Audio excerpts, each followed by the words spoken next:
This week's episode, part number 3 of our interview with property specialist Terry Thomas. Terry will go over what you need to know and how to best handle evictions. Like and follow us now to be sure that you do not miss any of this 3-part interview.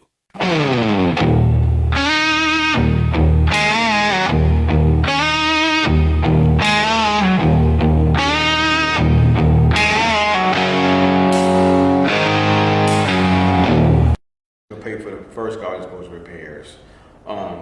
Then all of that is the tenant responsibility. Like if you're having repetitive service calls of the same problem, Yeah. something like that, something like that. Yeah. Okay, what other things can you put into the lease? Let's see what else can you put in the lease. I'm trying to think. I would say maintenance. Maintenance in general. Maintain your property. I mean, change your air filters. Tenant responsibility. Change the filter. You know, a lot of times that is in the lease. We've had that. Correct. And they don't do it. They don't do it. Yeah. You know, and then You got to follow up. and then you got the HVAC guy out there, and that bill's big. Yeah. You know, Yeah. so all right. So putting in things in your lease for maintenance and repairs and all. But what else can they help? I mean, I'll give you an example.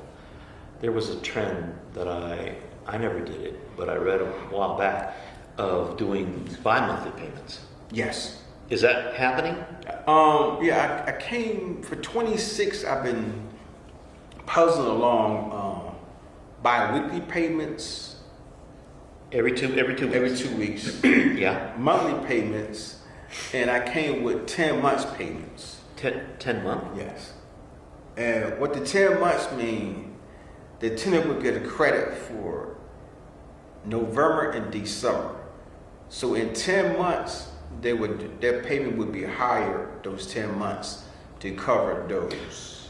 Oh, okay. So, and the math's not mathing for me. What I'm saying is, let's say your rent is $1,000, Correct. but you're charging $1,250 for Correct. those 10 months, and that way, Correct. okay, Yes. something like that. So they'll get a credit for November. How's that work? Is that good? Yes, that's a good tenant.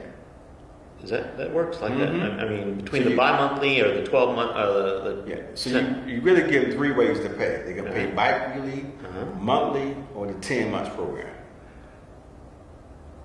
And The what 10 have you months- seen being the best to protect the owner? I seen bi-weekly is better because it breaks down expenses with inflation going on. So I see bi-weekly is better. Monthly, Well, to me, a bi-weekly would make sense because you could tell if there's a problem faster. correct. And you're getting some income from the property. Right. So Collected. what I mean is, if you're slow on the second payment, you go, that's your sign right there. Correct. You don't have to wait the full 30 days to see something and then go, I think we got a problem here, Houston. Yeah, okay. So, but again, that is for the lower rent properties, I imagine. The payment system is for everybody. Doesn't matter for Really? local. Yeah, for So even the higher end, Yep. $2,500 a month, $2,000 a month. Yeah. You just break it down. Some you might do 11 months program. You might do 11-month payments. Well, I mean, okay. I mean, I touched on that earlier about the whole Christmas thing. Unfortunately, it is common about that time of year that you know, Yeah. come January, it's a little bit of a problem. Correct. You know, I've seen it more often than not on the lower, Correct. you know, properties, and you just got to kind of understand it. And again, talking, but I'd gotten in the habit where I just went ahead and sent that 10-day notice anyway. Really, because here's the deal: with the benefit of a 10-day notice, you are telling the tenant that you intend to file the paperwork for an eviction, get it started. Mm-hmm. What that does is it sets a message that, hey, you're on the bubble, you're on the radar. We are watching you, you're slow. What do you want to do about that? Now, what it does not do is automatically put that into the system yet for the tenant to be on file on notice. They're not in the system until you file your records. Yes, correct. And they're not really in the system until there was a judgment against them. Correct. Default judgment. You know, I mean, the paperwork and registration you do for the court, that puts them in the system, but it's not really taken on to the credit bureaus or anything else. Correct. It's not until a judgment's been filed. Correct. Okay, same thing with the 10-day notice. When you're slow to pay, no matter high, low, whatever, send that message out. That kind of is like a wake-up call for some tenants. You know, I don't want any problems. You know, let me figure out what I got to do to get this straight. I like living here. You know, and if you're a good tenant with good intentions, you're going to pick up that phone and go, "Hey, I know I'm late.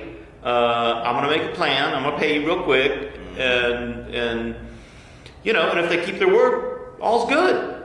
You know, but it automatically does start the paperwork going, and then you've got something to tell the owner. As a property manager, you've got something to tell the owner. Go, look, I've already sent the 10-day notice. I've geared up. I've teed up Terry. Correct. Yeah. You know, and Terry is appraised. He's got appraised, not appraised. Terry is aware. He's got all the records, the rent rolls, and everything he needs to do filing. And the minute that 10 days is up, he's going to be down at the court, and that's going to start the process. Yes. So that's the best thing you could do, because I mean, you really don't want to have that conversation that you let some tenant slide 2 months because you know it's Christmas and you were feeling bad about this, you know.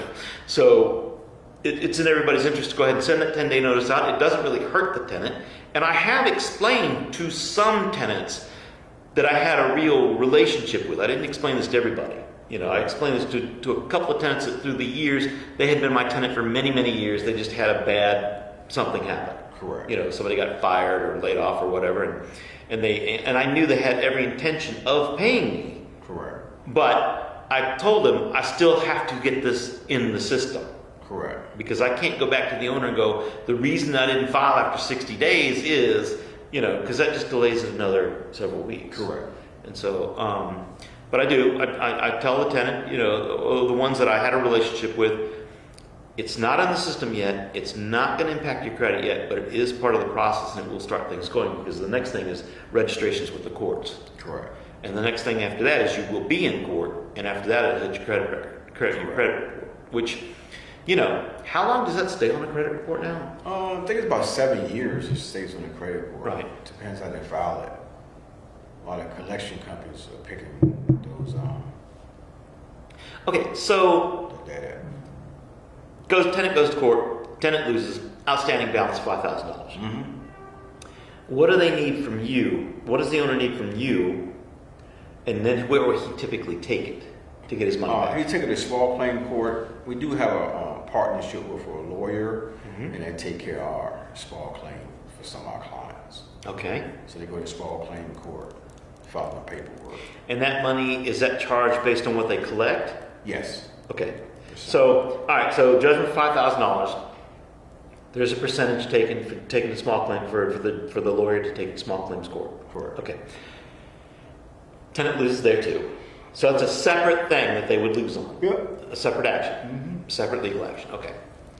All right. So the lawyer represents the owner. He files. Judgment's made. Then where does it go? Well, once the judgment get default, it goes to wage garnishment for collections. Who does the wage garnishment? I'm sorry, the wage The garnishment. Yeah. lawyer garnish their pay. They got forms they got to send out to the tenant and to the employee. And that money would get broken down by percent from the lawyer and goes to the owner.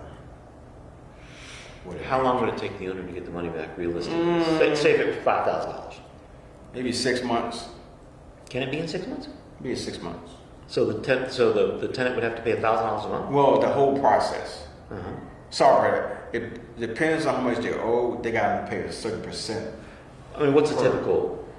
Depends how much money they make. It could be $200 every paycheck. It's a certain percent they got to take off. So really, it would be, if it was $5,000, it could be quite a long time. Yeah, maybe about 4 years. It depends. 4 years. Yes. Because they paying a small portion off the check. They can only do a certain percent.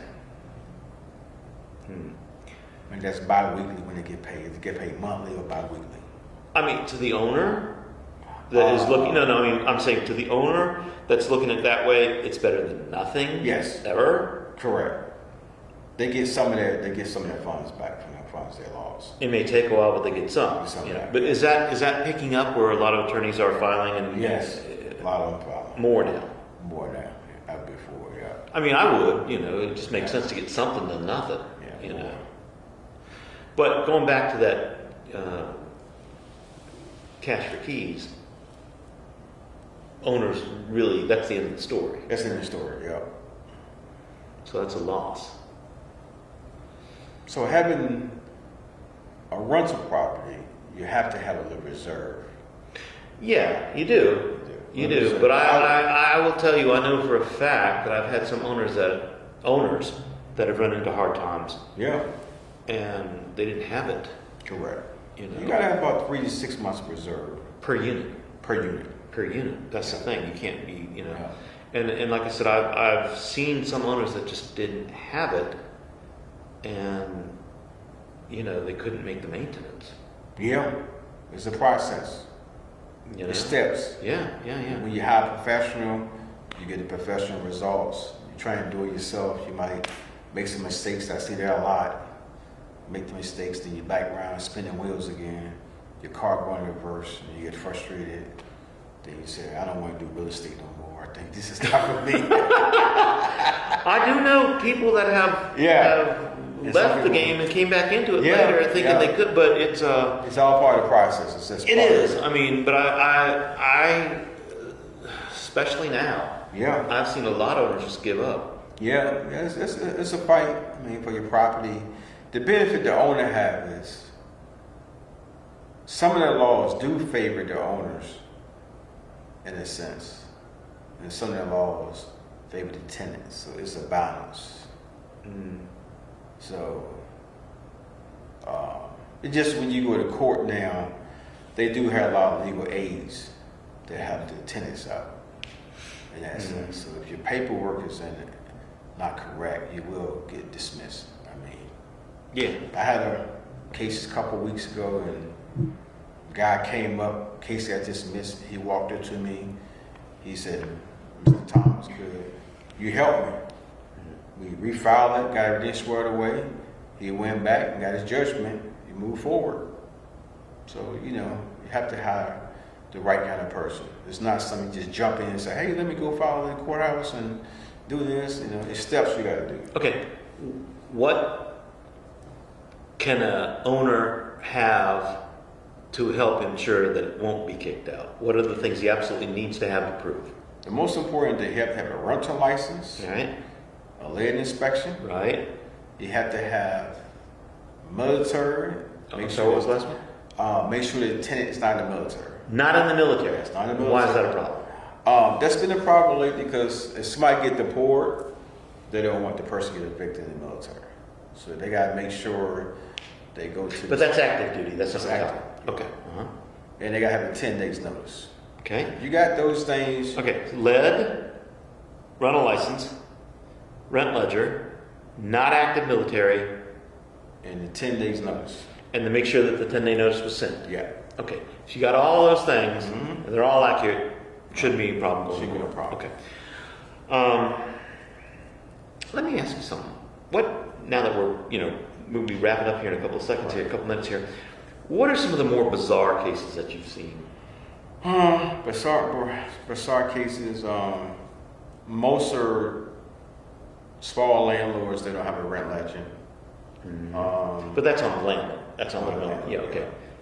Um, So they don't have they don't have a rent ledger, meaning They don't- like the tenant kind of gave them some cash every month in an Correct. envelope, or okay. Correct. Like I had one case where somebody hired me to the court. The tenant said they paid the landlord. There's no proof. I have no proof. So I decided to postpone it. The tenant had no proof, or the landlord? The landlord had no proof. The tenant had no proof. The tenant had no. He never It was got a receipt for yeah, paying. It was a cash transaction. She said the tenant said they paid. Landlord said they didn't pay. So And nobody had any proof. Nobody had any proof. I was between, so I just requested. But they were just living there, and they weren't paying their rent. Correct. Okay. Squatters' rights. Yeah, what is that about? That's different. Well, anybody in your property over 30 days, they become a squatter. Anybody in your property not paying rent over 30 days is a squatter. Yeah. And those squatters have rights. They have rights. And those rights are? They have tenant rights. So what the squatters do, you have to give them a 60-day notice in Baltimore City. If you're a squatter, you got to give more notice. Yeah, more notice. Okay? And if you in the county area, you have to give them like 30 days notice to vacate the property. If they don't vacate the property, you would have to file necessary paperwork in court. Okay. Tenant's not paying. They're not vacating.